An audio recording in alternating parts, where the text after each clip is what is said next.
juges de ligne, moi je commence mes appels à candidature au mois d'avril. Hein.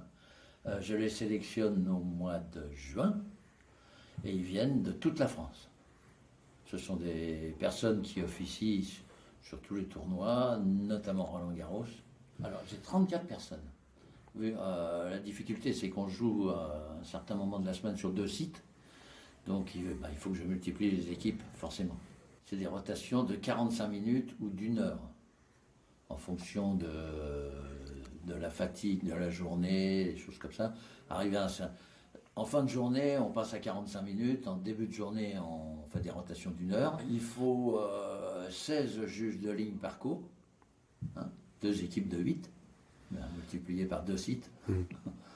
Il faut 32 juges de ligne, plus j'ai constamment 2 remplaçants en cas de maladie ou des choses comme ça. Dans la qualité d'un juge de ligne, il faut déjà avoir énormément de concentration. Ça, c'est le critère numéro 1, la concentration. La vue, bien évidemment, mais également la voix. Parce que la voix, c'est ce qui permet d'arrêter le jeu.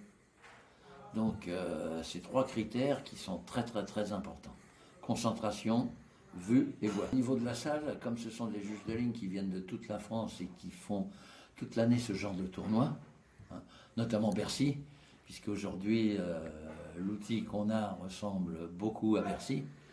Donc ils sont très habitués, la lumière, c'est pour ça qu'on leur fournit des casquettes, mais pour eux, c'est la seule différence cette année, c'est qu'ils trouvent l'outil formidable par rapport à ce qu'il y avait avant. Forcément, avec le hockey, ça rajoute un certain stress, mais ce sont des gens qui sont habitués, qui travaillent également sur terre battue, où là, il y a la trace. Donc, ce qui revient pratiquement pareil avec le hockey. Mais c'est vrai que ça donne un petit peu de stress, et c'est là sur le plan mental où il faut faire abstraction de cette technologie. Et on reste des humains, l'erreur est humaine.